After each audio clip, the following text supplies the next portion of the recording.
বাংলাদেশ জামাত ইসলামের আকিদা নিয়া খালি কি চরমনে আলারা কথা কয়?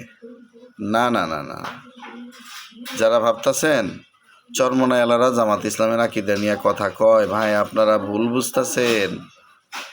চরমনায় যেমন কওমি আলেমপন্থী দল, হেফাজতে ইসলাম এটাও কওমি আলেমপন্থী দল, মামুনুল হক সাহেবের খেলাফত মজলিস সেটাও কওমি মাদ্রাসাপন্থী দল।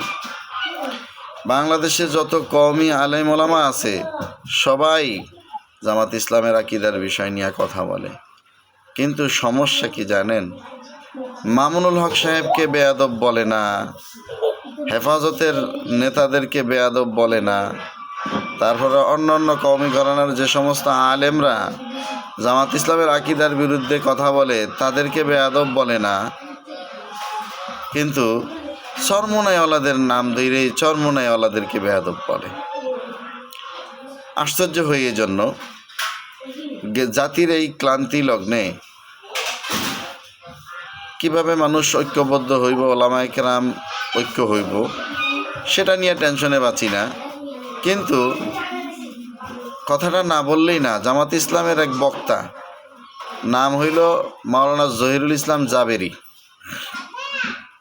তো এই জহিরুল ইসলাম জাবেরি একটা ভিডিও দেখলাম, তিনি চরমনের নাম ধরে বলতেছেন যে এই সময়ে ঐক্যের জন্য সবচেয়ে বড় বাধা হইল চরমনাই পীর ফয়জুল করিম, এবং বলছে বেটা বেয়াদব, জামাতে ইসলামের আকিদা নিয়ে কথা বলিস, জামাত ইসলামের আকিদা কি তুই জানোস?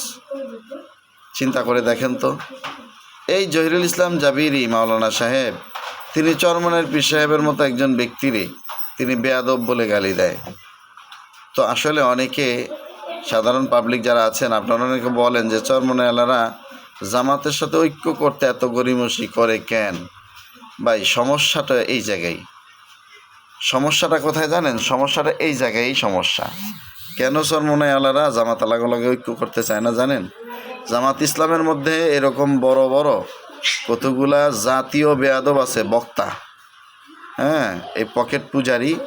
এই বক্তাদের কাজ হইল মাঠ গরম কইরা পকেটে 500 টাকা 1000 টাকার নোটের ভান্ডিল নিয়ে আসা, আর পাবলিকরে উল্টাপাল্টা বুঝাইয়া মানুষের মধ্যে বিভ্রান্তি ছড়ানো, আলেম ওলামাদের বিরুদ্ধে বিভ্রান্তি ছড়ানো। জহিরুল ইসলাম জাবেরি সাহেব যেই কথা বলেছেন, চরমনাইওয়ালাদেরকে বেয়াদব বলে গালি দিয়েছেন, জামাত ইসলামের যে সমস্ত ভাইরা আমার ভিডিওটি দেখছেন, আপনাদের কাছে প্রশ্ন করি, শুধু তাই নয়, রফিকুল ইসলাম মাদানি, তারপরে রফিকুল ইসলাম পিচ্চি বক্তা, হ্যাঁ, এই সমস্ত মানুষরা ইসলামী আন্দোলনের ব্যাপারে জামাত ইসলামের ডাকে সাড়া দিয়ে তাদেরই কোথাও মিটিং মিছিল হইলে সেখানে এই লোকগুলো উপস্থিত হয়ে চরমনাইওয়ালাদেরকে গালিগালাজ করে। হ্যাঁ, কিন্তু জামাত ইসলামের এই ব্যাপারে কতটুকু ভূমিকা আছে যে না, এই সময়ে এই ধরনের কথা বলা যাবে না? তারা কি এটা দেখেন না? তাহলে জামাত ইসলামের এই ব্যাপারে ভূমিকাটা কি? আমি কি এটা পরিষ্কারভাবে বলবো না যে ঐক্য বাধা হওয়ার জন্য চরমনাই দায়ী নয়, এই সমস্ত এই কুলাঙ্গার এই বেয়াদবেরাই দায়ী, এই বেয়াদবেরাই ঐক্য নষ্ট হওয়ার জন্য দায়ী। চরমনার পীর যেভাবে সাহস করে একবার না একাধিকবার তিনি ঐক্যের ব্যাপারে বারবার আহ্বান জানাচ্ছেন, জামাত ইসলামের ভাইদেরকে বলছেন আকিদাগত বিষয়গুলা আপনারা করে পরিষ্কার হয়ে, আকিদাগত বিষয়টা পরিষ্কার হয়ে আপনারা আমরা ঐক্যের দিকে অগ্রসর হই। কই, জামাত ইসলামের ভাইরা তো তাদের আকিদার বিষয়গুলোও ছাড় দিতে রাজি না। ভাই, আকিদার দিকটা কিন্তু আগে নিজের আকিদার কারণে মানুষ জাহান্নামী হয়, ঠিক আছে, বেঈমান হয়। কিন্তু আপনি রাজনীতি করে ক্ষমতায় যাইতে না পারলে আপনি জাহান্নামী হবেন, এরকম কোনো গ্যারান্টি কোরআন এবং হাদিসে কোনো আয়াতের মাধ্যমে দেওয়া হয় না, হাদিসের মাধ্যমে দেওয়া হয় নাই। কিন্তু আপনার আকিদা যদি নষ্ট হয় তাহলে কিন্তু আপনার ঈমান চলে যাওয়ার সম্ভাবনা আছে। তাহলে এখন প্রশ্ন হইল, আকিদা আগে নাকি রাজনৈতিক ঐক্য আগে? ঠিক আছে, রাজনৈতিক ঐক্য করব সেটা সময়ের ব্যাপার, কিন্তু ইসলামী আন্দোলন শুধু তাই নয়, অন্যান্য কওমি সংগঠনগুলো তারাও জামাত ইসলামের আকীদার ব্যাপারগুলো নিয়ে তারা এরকম প্রশ্ন করেছেন। এখন যদি আপনারা জেনে থাকবেন যে জামাত ইসলামের ভিতরে অনেক কওমি আলেম বর্তমানে আছে, হ্যাঁ, বিশেষ করে নুরুজ্জামান নোমানি, এই গর্দব তো টাকার কাছে বিক্রি হয়ে গেছে, জামাতের কাছে বিক্রি হয়ে গেছে। তো এরকম বহুত জামাতের কাছে বিক্রি হয়ে যাওয়া আলেম আমরা বর্তমানে দেখি। দেখেন, রফিকুল ইসলাম মাদানী সাহেব আমার খুব শ্রদ্ধাভাজন একজন ব্যক্তি ছিলেন, আলেম ছিলেন। তিনি ওই যে ভাতের হোটেলের মালিক ডিবি হারুনের সাথে যে সেলফি তোলেন, এই সমস্ত ছবি তুইলা ফেসবুকে আপলোড করে বুঝাইতে চান যে আমাদের সাথে কিন্তু উপরের মানুষের সাথে সম্পর্ক আছে, সুবিধাবাদী। অর্থাৎ ডিবি হারুনের সাথে ছবি তুইলা তিনি সুবিধা ভোগ করে ওয়াজের মাহফিলকে তিনি চাঙ্গা রেখেছেন, তার ব্যবসাকে তিনি চাঙ্গা রেখেছেন। সরকারের বিপক্ষে কখনো কোনো মিছিল মিটিংয়ে তাদেরকে আপনারা দেখেছেন? দেখেন নাই। অথচ এরা চরমনাইওয়ালাদের বিপক্ষে এসে কথা বলে। এই লজ্জা রাখবো কোথায় ভাই? আমরা বলেন, এই লজ্জা রাখবো কোথায়? এই লজ্জা রাখার জায়গাটা কোথায় একটু আমাদেরকে বলে যান।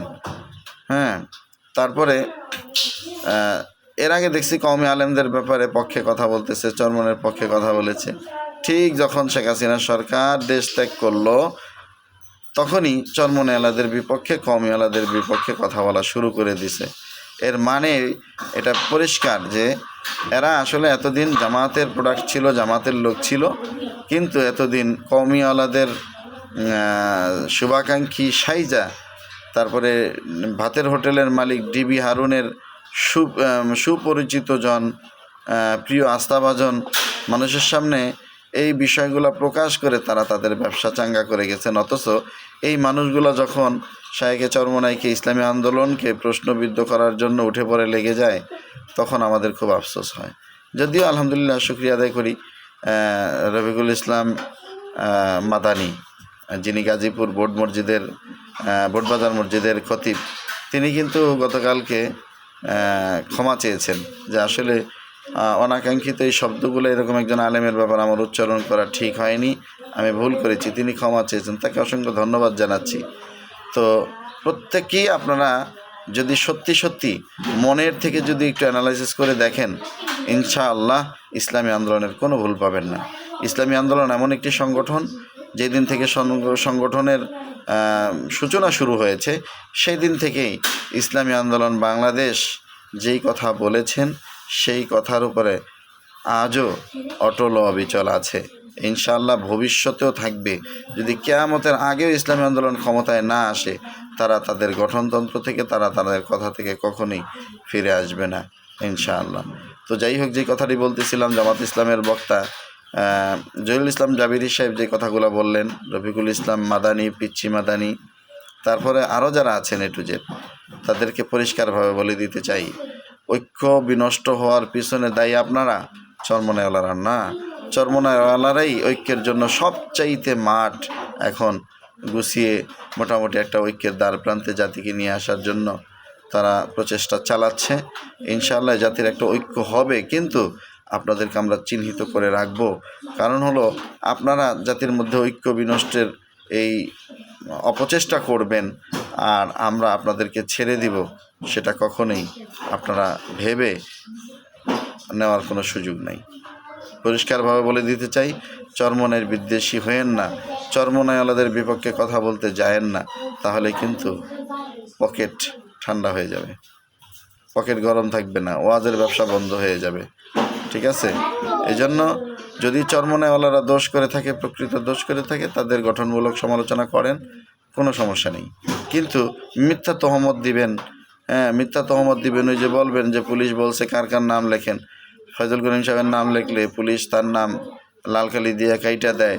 তো প্রশ্ন করলে বলেন যে পুলিশরে দেখি নাই, কিন্তু চোখ বাঁধা ছিল, লাল কলমের দাগ দেখছি। এগুলো খুব দুঃখজনক ভাই, এগুলো মানুষ বোঝে, মানুষ এই সমস্ত এগুলো এখন আর খায় না, এগুলো কেউ খাবে না। ইসলামী আন্দোলন বাংলাদেশ বিজয়ের দ্বার প্রান্তে দাঁড়িয়ে আছে, ইনশাআল্লাহ সফলতা দেওয়ার মালিক আল্লাহ তাআলা। অতএব চরমনাইয়ের বিপক্ষে খাইটা নিজেদের ক্ষতি হবে, চরমনাইয়ের কিচ্ছু হবে না ইনশাআল্লাহ। সকলে ভালো থাকবেন। আসসালামু আলাইকুম।